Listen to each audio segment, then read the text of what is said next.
안녕하십니까 여러분, 김영수입니다. 오늘은 렌즈미터의 타겟에 대한 내용을 좀 살펴보려고 하는데요.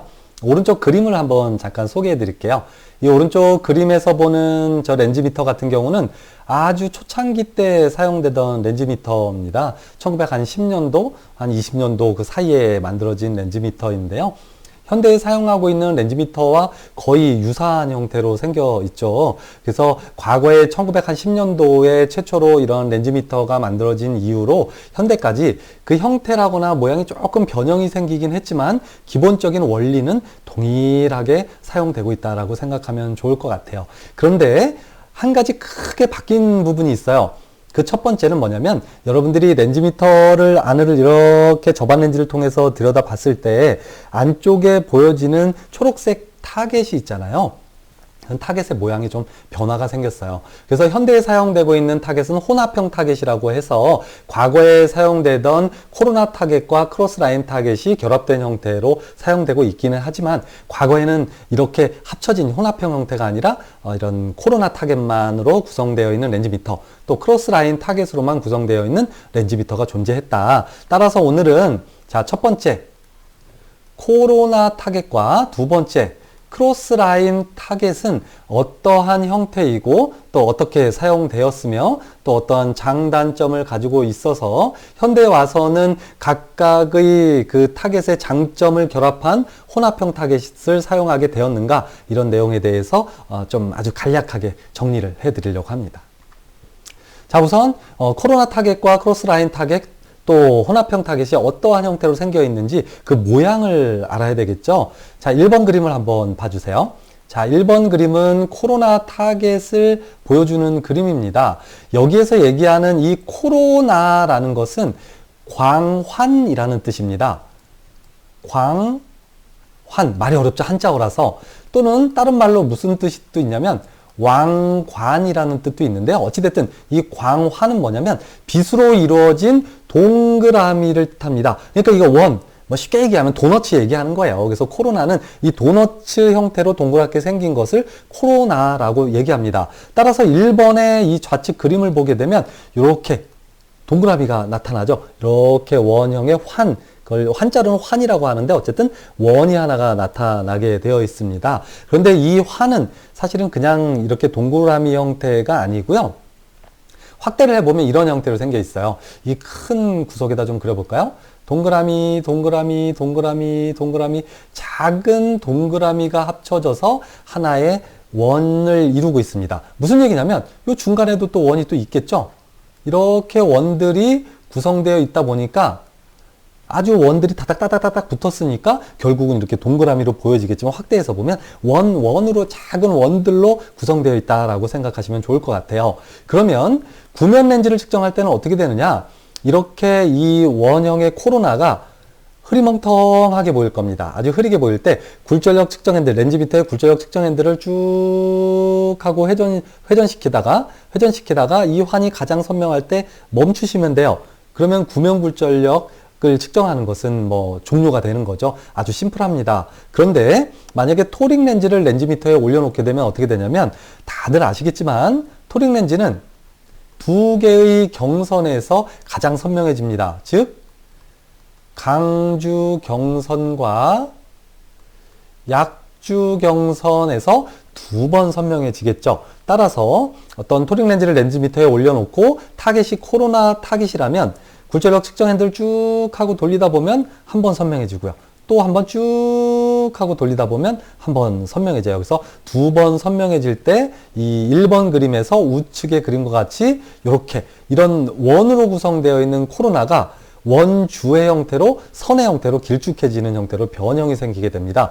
그러면 이 렌즈는 토릭 렌즈구나 라고 판단을 할 수 있는 것이죠. 또한 이런 토릭 렌즈의 굴절력을 측정할 때 어떻게 측정한다고 그랬어요? 좀 전에 설명드렸듯이 쭉 굴절력 측정 핸들을 두 번만 회전시켜서, 두 번이라는 표현이 좀 그런가요? 이해하실 수는 있죠. 그래서 가장 선명해질 때 한 번 찾고요. 또 다시 반대로 회전시킬 때도 있고 또 같은 방향으로 회전시킬 때도 있는데요. 어찌됐든 쭉 한 번, 또 쭉 반대로 한 번 했을 때 두 번 선명해질 때를 찾으면 되고요. 이때 이 코로나가 길쭉해지는 이 방향이 이 초선의 방향이 되는 것입니다. 또 달리 표현하면 이 토릭 안경 렌즈의 한 경선 방향의 굴절력이 되는 거겠죠. 또 다시 쭉 하고 돌려서 처음에 형성됐던 이 코로나가 길쭉해진 형태에서 초선이 변형된 형태에서 또 굴절력이 쭉 하고 측정되면 이번엔 어떻게 돼요? 얘가 쭉 하고 처음에 있던 초선의 90도 방향 반대편에서 다시 한번 길쭉길쭉해지면서 선명해지겠죠.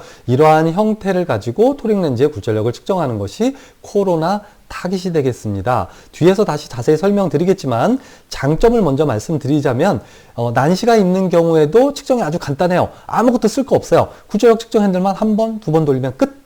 검사가 정말 심플하다는 장점을 가지고 있습니다. 자, 화면을 좀 잠깐 지워볼게요. 자, 그러면 이번에는 자, 크로스라인 타깃에 대한 얘기를 한번 해볼까 합니다. 자, 크로스라인 타깃은 요 2번 보시면 됩니다. 크로스라인 타깃은 크로스라인이라는 것은 그냥 뭐 별거 없어요. 그냥 십자 표시, 크로스라인, 십자 형태로 생겨있는 선을 얘기하는 겁니다. 따라서 이런 십자 형태로 생겨있는 선을 가지고 굴절력을 측정한다. 자, 아래쪽 그림을 한번 보게 되면 저 아래쪽에 그림에 보면 이 옆쪽에 그 가로선 방향은 조금 뭐랄까 좀 두껍게 형성되어 있고요. 또 세로 방향은 얇게 형성이 되어 있을 겁니다. 그런데 만약에 구면 굴절력을 가진 렌즈를 이 크로스라인 타겟에 넣게 되면 지금 이와 같은 형태가 아니라 사실 제가 그림을 좀 선택을 잘못하긴 했는데요. 자, 이렇게 세로선이 엄청 흐리멍텅하고요. 가로선도 흐리멍텅한 선이 이렇게 6개가 생기죠. 세로 흐린 선 3개, 또 가로 흐린 선 3개. 그런데 얘를 구면 렌즈를 올려놓고 굴절력 측정 핸들을 쭉 하고 돌리다 보면 이 3개의 선들이 하나의 선은 이렇게 좀 간격이 좁아요.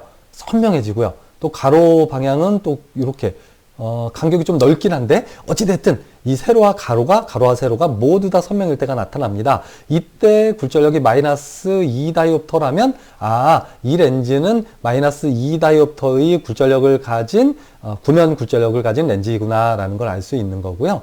이 상황에서 예를 들어서 토릭 렌즈를 렌즈미터에다 올려놓게 되면 어떻게 되냐면 지금 사실은 이 왼쪽에 있는 형태 있잖아요. 또는 이 오른쪽에 있는 형태가 토릭 렌즈를 올려놓을 때의 상황이긴 한데요. 자, 사실은 이렇게까지 선명해지지도 않아요. 선들이 선명하긴 한데 지금 여기 90도 방향의 선처럼 아주 선명한 게 아니고요. 좀 약간 이렇게 좀 어떤 폭을 가진 형태로 이렇게 선명해집니다.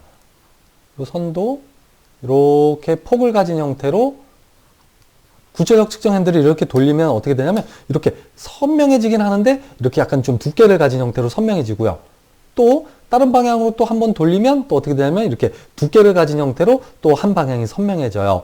그러면 이 렌즈는 토릭 렌즈이구나 라는 걸 알 수 있는 겁니다. 뒤에서 조금 더 자세히 설명드릴게요. 지금 현재는 그림을 통해서 보는 거다 보니까 뭐 약간 설명하기가 좀 애매하긴 한데 어찌됐든 결국은 크로스라인 타겟 같은 경우는 십자 형태의 크로스라인을 가지고 이런 굴절력을 측정한다. 따라서 구면 굴절력일 때와 그 토릭 렌즈, 그러니까 원주 굴절력을 가진 토릭 렌즈, 원주 렌즈가 결합되어 있는 토릭 렌즈의 경우에는 약간의 구면 렌즈와는 좀 형태가 다르지만 어쨌든 이런 십자선을 가지고 굴절력을 측정한다 라고 이해하면 좋을 것 같아요. 얘의 장점은 뭐가 있냐면 아주 미세한 난시 도수가 있더라도 이런 난시 도수를 측정할 수 있는 장점을 가지고 있는 반면에 두 경선 방향을 모두 굴절력을 측정하고 또 이 경선 방향을 찾아야지만 굴절력 측정이 끝나요. 그러니까 뭐냐면 첫 번째는 강주 경선과 약주 경선의 굴절력을 먼저 찾아야 되고요.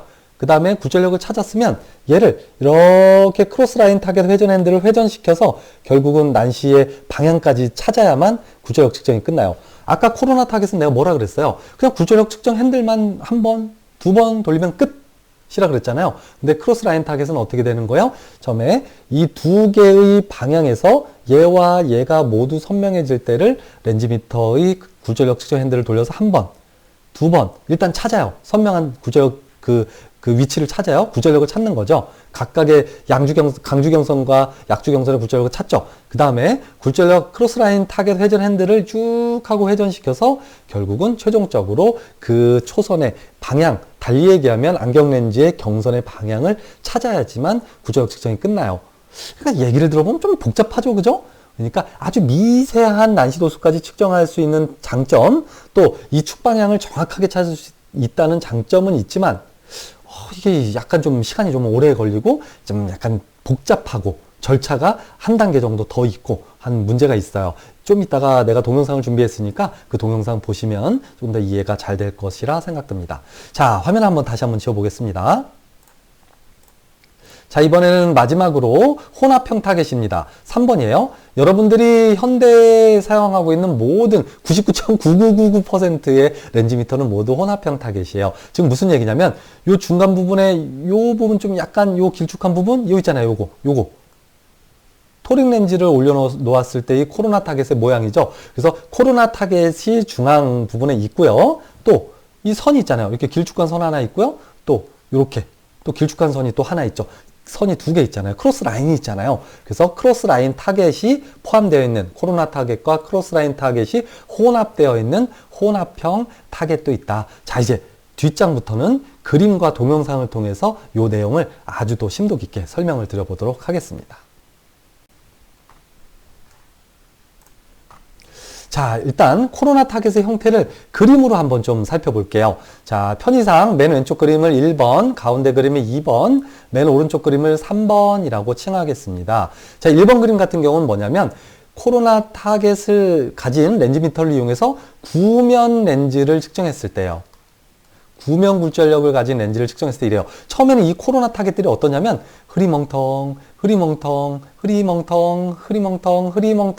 이런 원들로 이렇게 구성이 되어 있을 겁니다. 코로나가 사실 이게 원이 합쳐져서 하나의 코로나를 이루는데 이 코로나의 하나하나의 원들이 찌글찌글 흐리게 보일 거예요. 이때 굴절력 측정 핸들을 쭉 하고 회전시키다 보면 지금 1번 그림과 같이 코로나 안쪽의 각각의 원들이 아주 선명하게 될 때가 나타나겠죠. 그러면 이때 만약에 여기 굴절력 표시창에 마이너스 2 다이옵터라고 표시가 되었다면 얘는 마이너스 2 다이옵터를 가진 구면 렌즈이구나 라는 걸 알 수 있습니다. 만약에 이 코로나 타겟을 가지고 있는 렌즈미터에 토릭 렌즈를 올려놓게 되면 2번과 3번과 같은 두 가지 상황이 나타나는 거죠. 어떻게 하냐면 자, 렌즈미터에 토릭 렌즈를 올려놓았어요. 그럼 굴절력 측정 핸들을 쭉 하고 돌리면 2번과 같은 상황이 한번 나타날 거죠. 이러한 코로나의 그 원들이 코로나를 구성하고 있는 원들이 이렇게 길쭉하게 원주의 형태로, 원주는 뭐냐면 우리말로 하면 원기둥이라고 얘기하거든요. 뭐 이게 좀 뭐라 해야 될까 선같이 보이긴 하지만 더 정확하게 얘기하면 원기둥이에요. 무슨 얘기냐면 이러한 원기둥 알잖아요. 내 그림을 좀 못 그리긴 하는데 어쨌든 이런 원기둥의 형태로 쭉 길쭉해지는 형태가 나타나요. 그러면 이 상황에서 한 토릭 렌즈의 한 경선 방향의 굴절력 측정은 끝난 거예요. 자, 이때 다시 굴절력 측정 핸들을 조금 더 같은 방향으로 돌려요.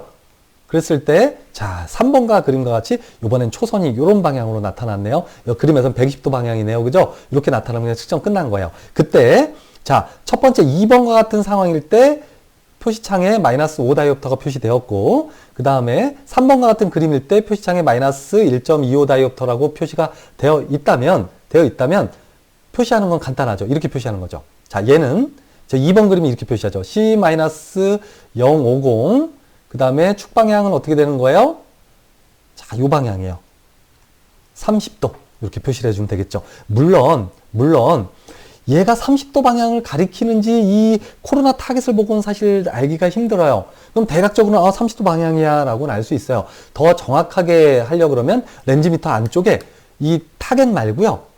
스크린 주경선이라는 거 있잖아요. 새카만 또 십자 표시가 있잖아요. 이 스크린 주경선은 어떻게? 이렇게 요 저반 렌즈 앞쪽에 은색 쇠를 이렇게 돌리면 스크린 주경선이 이렇게 회전하잖아요. 까만색 선이. 그래서 회전시켜서 얘를 이렇게 30도 방의 가장 긴 선을 요 코로나 타겟의 그 형태와 일치시켰을 때 또 짧은 선은 이쪽으로 되어 있겠죠? 이때 이 스크린 주경선이 가리키는 각도가 30도라면 이렇게 표현할 수 있겠죠. 그러니까 뭐냐면 코로나 타겟은 사실은 이 스크린 주경선 까만 선을 이렇게 회전시킬 필요까지는 없어요. 근데 왜 회전시키는 거냐면 정확하게 그 경선의 방향, 또 달리 얘기하면 이 초선의 방향을 안경 렌즈의 경선의 방향, 또 이 렌즈미터로 보여지는 그 초선의 방향을 정확하게 알기 위해서 스크린 주경선을 이렇게 회전시키는 거고요. 이 과정은 사실 거치지 않아도 관계는 없습니다. 어쨌든 그래요. 이렇게 표현했어요.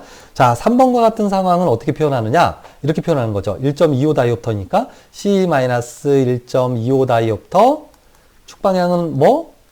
초선의 방향이 뭐예요? 자, 120도 이렇게 표현을 해주면 되겠습니다. 따라서 최종적으로는 이렇게 두 개로 측정한 다음에 S-C 표기로 표기 전환하죠. 어떻게 표기 전환해요?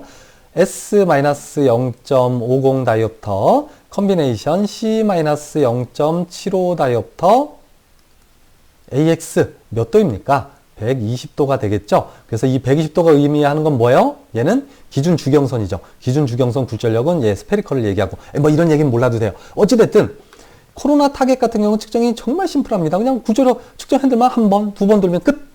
조금 더 난시 방향을 자세히 알고 싶으면 어떻게 돼요? 스크린 주경선 회전환을 돌려서 어떻게? 스크린 주경선을 그 초선의 방향에 맞추어서 각도만 정확하게 보면 돼요. 근데 그 과정은 사실은 필요 없습니다. 뭐 이 초선의 방향을 봐도 이 몇 도 방향인지는 대략적으로는 알 수 있어요. 뭐 물론 이 과정을 거치는 것이 정확하겠지만 어쨌든 코로나 타겟은 정말 심플합니다. 구조력 측정 핸들 한 번, 두 번 끝! 좀 더 정확하게 측정하기 위해서 스크린 주경선을 어떻게 그 초선의 방향으로 맞추는 과정만 거치면 아주 심플하게 끝이 나겠죠. 자, 동영상을 한번 살펴볼게요. 그럼 지금 내가 설명한 걸 동영상으로 봐야 돼요.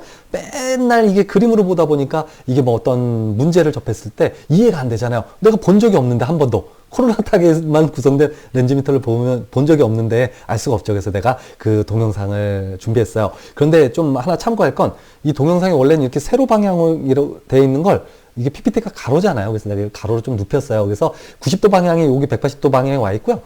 그 다음에 180도 방향이 90도 방향에 와 있긴 한데 전체적인 내용을 이해하기는 어렵지 않아요. 그리고 또 한 가지 주의 깊게 볼 거는 요 중앙에 있는 게 얘가 코로나 타겟이고요. 그 다음에 여기 굴절력이 어떻게 변화되는지 한번 봐주시고요. 그 다음에 이 코로나 타겟이 어느 방향으로 이렇게 원주 형태로 길쭉해지는지 세 가지만 봐주시면 됩니다. 잠깐 요거 지우고 동영상 플레이 할게요. 자, 플레이. 자, 한번 보세요. 자, 중간에 화면을 잘 한번 보세요. 처음에 동골했던 코로나가 이렇게 길쭉해지죠. 길쭉해지죠. 이게 몇 도 방향이냐면 사실 잘 보게 되면 여기가 대략 한 10도 방향 정도 돼요. 그리고 여기 방향이지만 110도 정도 되는데요. 자, 굴절력 변화는 어떻게 생기나 봐봐요. 자, 이쪽 방향, 여기가 지금 100도일 때 175예요. 그럼 어떻게? C-1.75 다이옵터 AX 100도 이렇게 표시하면 되겠죠. 또 하나는 언제냐면 쭉 보다 보면 동그래지고 조금 더 돌려요. 자, 그럼 여기 0.5 다이옵터일 때 몇 도였어요? 여기 10도 방향을 가리키고 있었죠. 그러니까 C-0.50 다이옵터 AX 10도 이렇게 표기할 수 있겠죠. CC로. 그 다음에 최종적으로 어떻게 돼요? 스페리컬 마이너스 0.50 다이옵터 컨비네이션 C-1.25 다이옵터 AX 몇 도? 몇 도죠? 100도. 이렇게 표시하면 되겠죠. 심플하지 않아요? 뭐 회전시킨 것도 아니에요. 물론 여기 보면, 여러분들 자세히 보일지 모르겠지만, 이 선 하나 보여요. 까만 선 보이거든요. 까만 선. 자, 화면 지울게요. 지우고 다시 한번 볼게요. 내가 얘기해 줄게요. 요 선 얘기하는 거예요. 요 선. 요거. 까만 선. 여기 길쭉한 선 있잖아요. 얘가 뭐라 했어요? 여러분들 다 알잖아요. 스크린 주경선이잖아요. 그래서 스크린 주경선을 그 선명해진 방향으로 쭉 하고 저 반대인지 밑에 요 은색 있잖아요. 스크린 주경선 회전한 얘를 쭉 하고 돌려서 이렇게 각도를 초선의 각도와 방향을 맞추면 100도구나. 여기 방향이 10도구나 라는 걸 알 수 있어요. 어찌됐든 심플하죠. 그냥 굴절력 측정 핸들만 한 번, 두 번 돌려서 측정하면 끝. 또 이 각각의 그 초선의 방향, 달리 얘기하면 안경 렌즈의 경선의 방향을 알기 위해서 스크린 주경선 회전환만 쭉 돌려서 스크린 주경선을 그 위치, 초선의 위치로 갖다 놓으면 끝나는 거예요. 얼마나 심플해요. 아주 단순하고 측정하기도 쉽습니다. 그런데 단점이 있다 그랬어요. 뒤에서도 정리해 주겠지만 만약에 얘 같은 경우는 난시 양 자체가 1.25 다이옵터 정도 되니까 이 코로나가 이게 길쭉해지는 게 확연하게 눈에 띄잖아요. 근데 만약에 0.25 다이옵터만 가지고 있다. 뭐 플러스 0.25 다이옵터일 수도 있지만 어쨌든 난시를 얘기하는 거니까 난시가 0.25 다이옵터 정도만 가지고 있다. 그럼 어떻게 될까요? 얘가 환희, 동그란 환희, 뭐 약간 어떻게 표현하면 좋냐면요. 거의 환의 형태로 거의 그대로예요.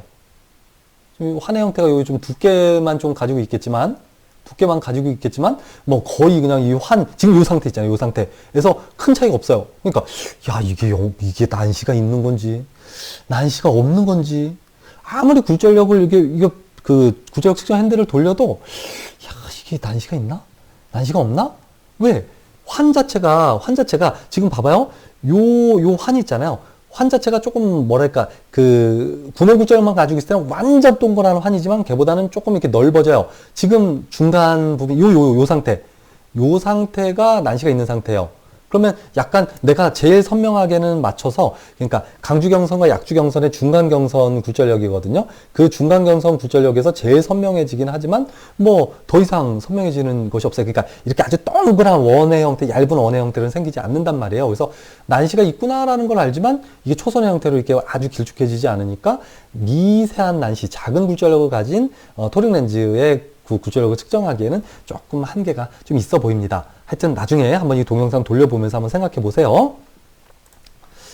자, 그러면 이번에는 크로스라인 타겟에 대한 내용을 한번 살펴볼게요. 크로스라인 타겟은 말 그대로 이 맨 왼쪽에 1번 그림과 같이 이렇게 세로선 3개, 가로선 3개로 이루어진 십자선을 가지고 굴절력을 측정하거든요. 그러다 보니까 만약에 구면 굴절력만 가지고 있다면 1번 그림과 같이 가로선과 세로선이 정말 아주 반듯하고 아주 얇은 형태로 선명해질 거예요. 가로, 세로 모두. 또는 이게 대각선이 있으면 뭐 이렇게 대각선, 크로스, 십자선이 모두 아주 선명해지는 지점이 있습니다. 그러면 그때의 굴절력 여기 표시창에 마이너스 5 다이옵터라고 표시가 되어 있으면 얘는 마이너스 5 다이옵터의 굴절력을 가진 구면 렌즈이구나 라는 걸 알 수 있습니다. 그런데 만약에 요 2번, 3번 같이 토링 렌즈를 렌즈미터에 올려놓은 상태에서 확인하게 되면 사실 내가 이 그림을 조금 잘못 그리긴 했어요. 자, 그래도 한번 좀 살펴보면 어떻게 된다 표현할까요? 굴절력 측정 핸들을 돌리게 되면 좀 이 선들이 있잖아요. 약간 좀 두께를 가지고 있어요. 이 1번 그림과는 조금 다르게 전체적으로 보면 아주 얇은 선이 아니라 약간의 이런 두께를 가진 형태로 2번 선명해져요. 그러니까 굴절력 측정 핸들을 돌리면 한번 쭉 돌리면 가로선이 아주 선명해지긴 하는데 약간 이게 좀 두께를 가지고 있다는 얘기죠. 또 한번 쭉 돌렸더니 이번에는 이 세로선이 선명해지긴 하는데 아주 날카로운 선은 아니고 조금 두께를 가진 선의 형태로 일단 2번 선명해져요. 그러면 얘는 토링 렌즈구나 라는 걸 알 수 있습니다. 그래서 2번 굴절력을 측정한 상태에서 뭘 확인해야 되냐면 이번에는 이 렌즈미터의 제일 아래쪽에 뭐가 있냐면 크로스라인 타겟 회전 핸들이라는 거 있어요. 뭔지 알죠? 이 렌즈미터의 거의 바닥 부분에 붙어 있고 돋보기가 하나 달려 있고 각도가 표시되어 있는 그 회전 핸들 있잖아요. 그게 크로스라인 타겟 회전 핸들이잖아요. 걔를 돌리면 어떻게 돼요? 렌즈미터를 봤을 때 초록색으로 보이는 이 크로스라인 타겟이 이렇게 회전되잖아요. 그래서 1번 측정하는 순서예요. 여기다 한번 써줄까요? 1번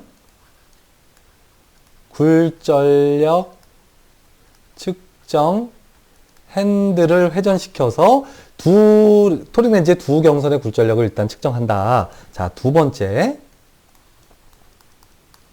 크로스 라인 타깃 말이 너무 기네요. 회전 핸들을 돌려서 각각의 경선별로 그 경선을 찾아야 돼요. 그러니까 이 안경 렌즈의 강주 경선이 어딘지 약주 경선이 어딘지를 찾아야지만 이 굴절력 측정이 끝납니다. 지금 말로 설명하니까 이해가 잘 안 되죠? 뒤에 또 동영상 있어요. 걱정하지 말아요. 결국은 이 절차가 한 단계가 더 들어간다. 그러니까 코로나 타겟 같은 경우는 굴절력 측정 핸들만 가지고 손쉽게 난시를 측정하니까 아주 빠르게 측정할 수 있는데요. 얘는 일단 강주경선, 약주경선의 굴절력을 측정하고요. 또 크로스라인 타겟 회전 핸들을 돌려서 결국은 그 경선의 방향을 맞추어야만 최종적으로 굴절력 측정이 끝나요. 또한 거기서 끝나는 것도 아니에요.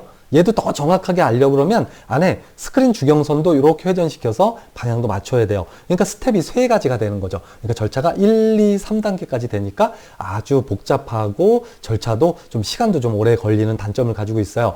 하지만 아주 미세한 난시라도 손쉽게 찾을 수 있어요.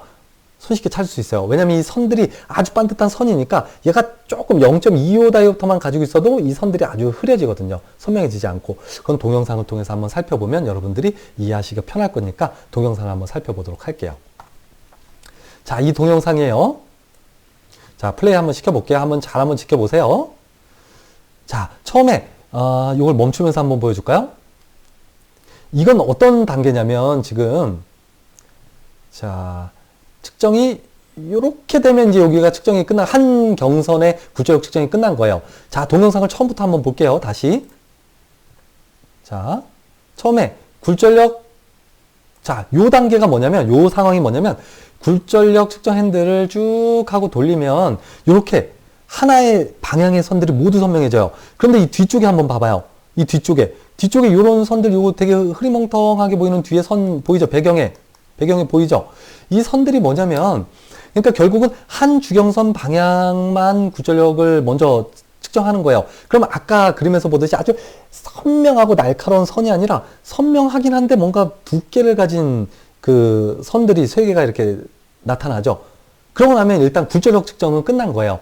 근데 얘가 어느 방향인지 그 경선의 방향을 아직은 알 수가 없어요. 그래서 동영상 또 플레이 해볼게요. 자, 일단 굴절력 측정 핸들을 돌려서 이 선을 선명하게 만드는 데까지 왔어요. 자, 그러면 얘가 이때 당시에 여기 굴절력 측정 창에 여기 창이 여기 왼쪽에 달려 있잖아요. 여기에 뭐라고 할까요? 이거 마이너스 2 다이옵터가 표시됐다고 할까요? 그럼 일단 경선의 방향 몰라요. 이 토링 렌즈의 한 경선 방향의 굴절력이 마이너스 2 다이옵터라는 거예요. 근데 얘가 몇 도 방향의 경선인지는 알 수가 없어요. 그래서 어떻게 하냐면 이번에는 자, 내가 동영상 플레이하기 전에 먼저 알려줄게요. 이 아래쪽에 있는 크로스 라인 타겟 회전 핸들을 쭉 하고 돌리면 이 선명해진, 지금 여기가 한 40도 방향인데요. 이 선들이 어떻게 변화가 나타나는지 잘 살펴봐요. 자, 플레이 합니다. 자, 쭉 회전시키면 자, 요 단계에서 봐봐요. 회전시키면 요 안쪽, 요 선들이 이렇게 삐딱하지만 선들이 요 3개씩 보이죠? 선들이 이렇게 3개씩 보이죠? 뭐냐면 요 방향, 요 선들의 방향이 뭐냐면 결국은 그 토링 렌즈의 경선 방향, 지금 봤을 때 이 초선의 방향이에요. 조금 더 플레이를 한번 해볼게요. 자, 플레이. 자, 요렇게. 다시. 요쯤에서 멈추는 게 좋겠네요. 자, 그래서 결국은 어떻게 했어요? 아까 1단계 스텝, 굴절력 측정 핸들을 회전시켜서 굴절력을 먼저 측정했죠? 어느 한 경선 방향이에요. 근데 이게 무슨 경선인지는 아직 몰라요. 그래서 어떻게? 크로스 라인 타겟 회전 핸들을 쭉 하고 돌리다 보면 전체 선들이 어떻게 됐어요? 이번에 아주 날카롭고 아주 얇은 선들이 모두 어디를 가리키고 있어요? 지금 여기 40도 방향을 가리키고 있죠? 그럼 이제 정리가 되는 거예요. 자, 아하, 이 초선이 지금 40도를 가리켰네요. 그러니까 이렇게 되는 거예요. C 마이너스 뭐 예를 들어서 2다이옵터라고 구절 표시창에 되어 있으면 2다이옵터 AX 40도라고 일단 한쪽 그 초선의 방향, 뭐 안경 렌즈의 뭐 경선 방향이긴 한데 130도 경선 방향이긴 한데 어쨌든 40도 경선 방향에 이렇게 초선의 방향을 알 수 있죠. 그러고 나서 다시 한번 어떻게 쭉 하고 굴절력 측정 핸들을 돌리면 어떻게 되겠어요? 이번에는 이 바탕에 있는 이 흐린 선 있잖아요. 얘네들 이렇게 3개 선 있잖아요. 이 두께를 가지고 요 두꺼운 선 있잖아요. 요 선들이 아주 선명해질 겁니다. 그러면 일단 굴절력 측정이 끝났어요. 그럼 표시창에 뭐라고 되어 있냐면 예를 들어서 마이너스 4 다이옵터라고 표시가 되어 있으면 어떻게? 이번에는 크로스 라인 타겟 회전 핸들을 쭉 하고 돌리다 보면 어떻게 되겠어요? 40도 방향이 아니라 135도 방향에서 아주 날카롭고 선명한 선들이 또 형성이 되겠죠. 그때 축 방향이 당연히 몇 도이겠어요?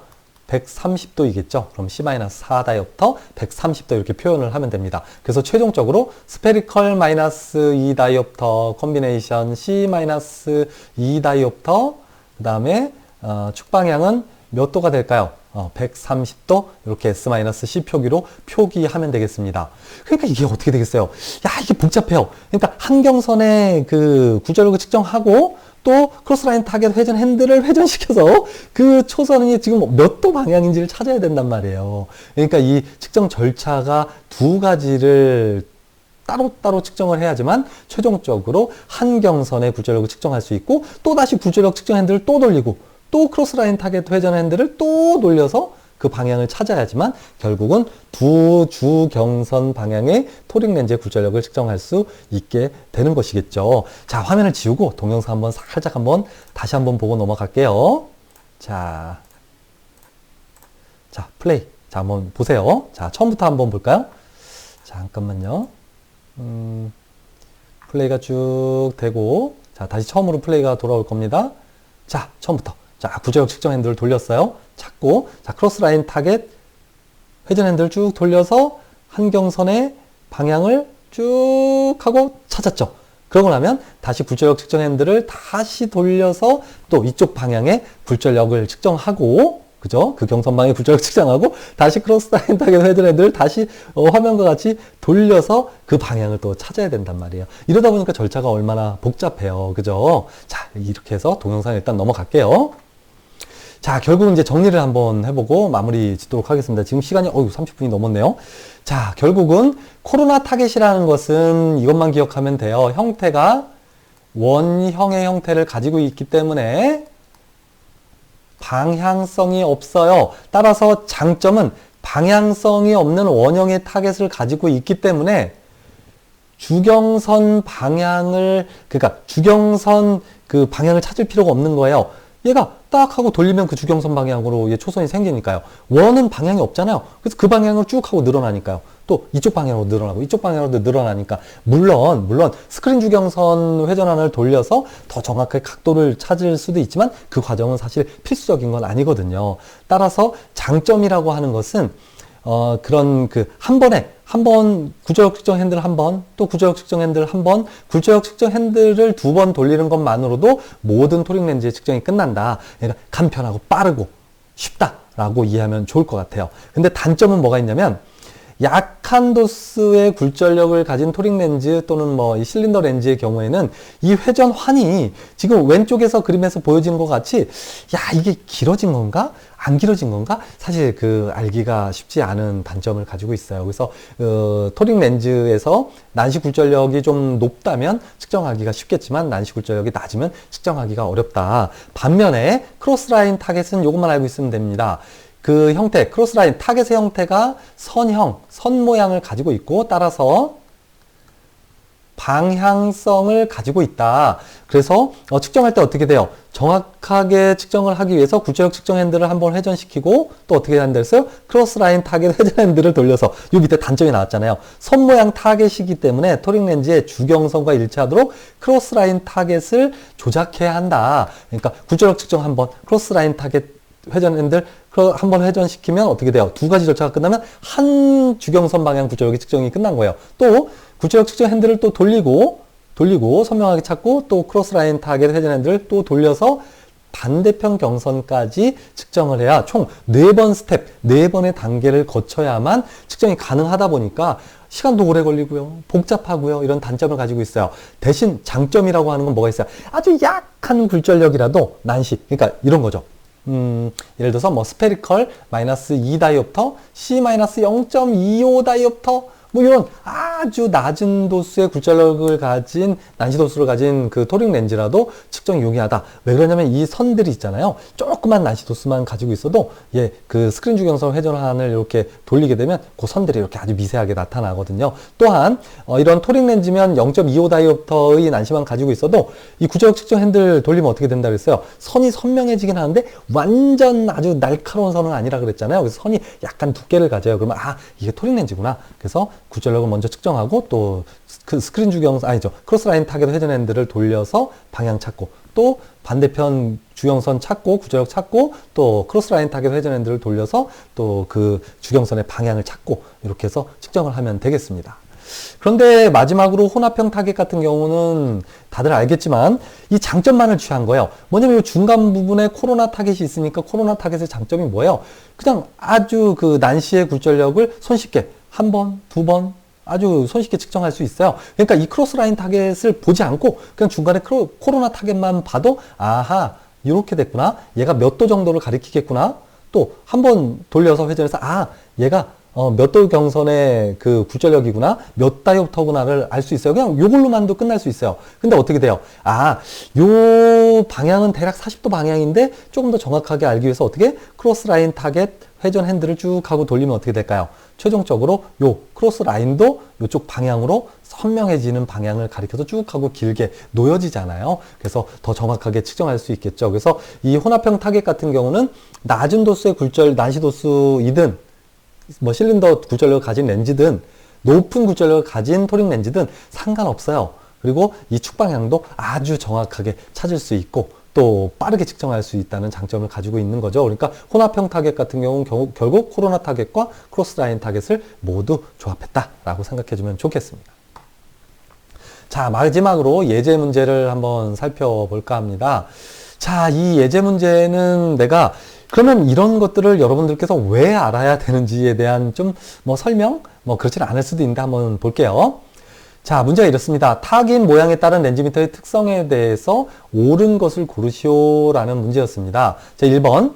코로나 타깃은 측정 시간이 오래 걸린다. 맞나요? 오래 걸리나요? 코로나 타깃은 어떻다고 그랬어요? 굴절력 측정 핸들을 한 번, 두 번만 돌리면 측정이 끝난다 했잖아요. 그죠? 토링 렌즈에서도. 그러니까 시간이 오래 걸리지가 않죠. 짧겠죠. 자, 두 번째. 코로나 타겟은 방향성이 없어서 토링 렌즈 측정을 할 수가 없다. 방향성은 없지만 토링 렌즈 측정을 아주 빠르게 할 수 있죠. 그러니까 토링 렌즈 측정을 할 수 없다가 아니라 토링 렌즈를 아주 빠르게 측정할 수 있는 장점을 가지고 있는 게 코로나 타겟이겠죠. 자, 3번. 약도의 토링 렌즈의 경우 측정은 코로나 타겟이 정확하다, 뛰어나다. 아니죠. 그죠? 약도의 토링 렌즈, 그러니까 난시 굴절력이 약한 뭐 0.25 다이옵터 정도 포함된 그런 굴절력을 가진 토링 렌즈는 이 코로나 타겟으로는 측정이 거의 힘들다 그랬잖아요. 크로스라인 타겟이 훨씬 더 유리하겠죠. 그래서 틀린 거죠. 자, 네 번째. 크로스라인 타겟은 타깃 회전 다이얼을 조작하는 것이 더 정확도가 좋아진다. 이건 더 정확도가 좋아지는 것이 아니라 사실은 이 크로스라인 타겟 회전 핸들을 회전시켜야만 최종적으로 굴절력 측정이 마무리되는 거예요. 그래서 4번 같은 경우는 뭐 정확도가 좋아진다라는 표현보다는 이런 절차가 좀 복잡하고 결국은 크로스라인 타겟 회전 핸들을 회전시켜야만 정확하게 측정할 수 있는 거죠. 또 다른 말로 요 얘기를 내가 한번 어떤 의미일까를 고민해 보면 화면 잠깐 지우고요. 이런 말일 것 같아요. 여기서 타깃 회전 다이얼이라는 말보다는 내가 보기엔 이런 말이 더 정확할 것 같아요. 뭐냐면 주경선, 즉 스크린 주경선 회전환을 그 위치에 맞추어서 측정하면 뭐 더 정확하게 측정할 수 있다라고 생각할 수 있어요. 크로스라인 타겟이기 때문에 이 각도가 방향이 이렇게 각도까지 쭉 가긴 하지만 스크린 주경선을 어떻게 까만 선 있잖아요. 그걸 이렇게 회전시켜서 어느 방향인지 재차 확인하게 되면 더 정확하게 측정할 수 있게 돼요. 그래서 그런 말이라면 더 정확하지 않을까 싶긴 하지만 어쨌든 크로스라인 타겟은 크로스라인 타겟 회전 핸들, 회전 다이얼을 회전시켜서 최종적으로 굴절력 측정을 마무리 지을 수 있다라고 생각하면 좋겠어요. 마지막으로 크로스라인 타겟은 조작이 간편해서 코로나 타겟보다 측정 시간이 단축할 수 있다. 아니죠. 조작이 복잡하죠. 그죠? 굴절력 측정 핸들 한 번, 두 번 해야 되죠. 또 한 번 할 때마다 또 크로스라인 타겟 회전 핸들 한 번씩 회전시켜줘야 되죠. 아주 복잡하고 시간도 오래 걸리게 됩니다. 자, 이렇게 해서 오늘 이 렌즈미터의 타겟에 따른 각각의 장단점에 대해서 설명해 보았습니다. 그런데 여러분들께서 실제로 이러한, 그러니까 코로나 타겟만을 가지고 있는 렌즈미터를 한 번도 본 적이 없고요. 그 다음에 크로스라인 타겟만을 가진 렌즈미터를 본 적이 없기 때문에 아마 이해하기가 좀 어려웠을 것이라는 생각이 들고요. 내가 기회가 된다면 학교에도 그런 각각의 렌즈미터 구할 수 있을지 모르겠어요. 이게 하도 옛날 장비라서 뭐 이렇게 이베이라거나 이런 데서 중고를 구입해야 되긴 하는데 내가 가능하면 좀 구비를 좀 해놓는 방향으로 좀 하고 싶어요. 왜냐면 여러분들은 좀 힘들었지만 후배들은 직접 그러한 형태를 가지고 토링 렌즈를 측정해 보면 이런 장점이 있고 이런 단점이 있구나. 이런 장점이 장점이 있고 이런 단점이 있구나. 즉 코로나 타겟은 이런 장점이 있고 크로스라인 타겟은 이런 장점이 있구나라는 걸 손쉽게 이해할 수 있을 것 같아요. 대신 여러분들은 내가 그 힘들게 동영상을 구해서 보여주었잖아요. 그래서 이 동영상을 다시 한번 리플레이 해보고 요게 이래서 이런 장점을 가지고 있고 얘가 이런 타겟은 이래서 이런 단점을 가지고 있구나라는 걸 익혀 주었으면 좋겠습니다. 이것으로 수업을 모두 마무리 짓도록 하겠습니다.